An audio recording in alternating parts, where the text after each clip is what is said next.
Chairman Korangi town Mohammad Naeem Sheikh ने vice chairman Korangi town Mohammad सरी ऐवान के हमरा यूनियन कौंसिल साथ में महकमा सेहत सिंध की जानिब से मुनक़दा लगाए गए फ्री मेडिकल कैंप का दौरा किया। चेयरमैन कोरंगी टाउन मोहम्मद नईम शेख के हमरा councillor doctor Arif, vice chairman union council 8 Umar Farooq, vice chairman union committee 11 Mufti Abdul Majdi, Raja Babar और टाउन कोरंगी के कोरंगी टाउन के अफसरान भी मौजूद थे। जब तक चेयरमैन होगा तो अफसरान तो पीछे जाएंगे ना भाई, लब बैक हाजिर जनाब।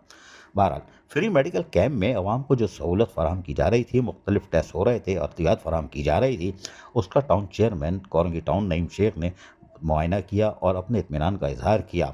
Town chairman Korangi town Mohammad Naeem Sheikh ने इस अमली इक़दाम को सराहा और इस तरह के अमली इक़दाम पर टाउन की जानिब से हर तरह के ताउन की यकीन दहानी कराई। चेयरमैन कोरंगी टाउन मोहम्मद नईम शेख ने कहा कि हमारे टाउन में जो भी आकर हमारे एहलियान कोरंगी टाउन की खिदमत करेगा, माओ बहनों बेटियों की, बुजुर्गों की, हम उसके साथ साथ होंगे और शाना बशाना खड़े होंगे। जबकि वाइस चेयरमैन मोहम्मद सरी ऐवान का कहना था कि चेयरमैन कोरंगी टाउन मोहम्मद नईम शेख जहाँ अपने मेडिकल डिपार्टमेंट को फाल कर चुके हैं और डिस्पेंसरीज बना रहे हैं ताकि लोगों को दहलीज पर सहूलतें मिले, वहीं पर आने वाले जो भी NGOs होंगे, जो भी इदारे आके अगर मेडिकल की या किसी और जगह भी सहूलतें फराहम करेंगे, हम उनको खुशामदीद कहेंगे। अजीज़ आरिफ, KBS बल्दियाती न्यूज़ कराची। ऐसी ही खूबसूरत वीडियोस फ्यूचर में हासिल करने के लिए रेड बटन पर क्लिक करके और बेल आइकॉन को प्रेस करके हम सबके सब्सक्राइबर बनना मत भूलिए।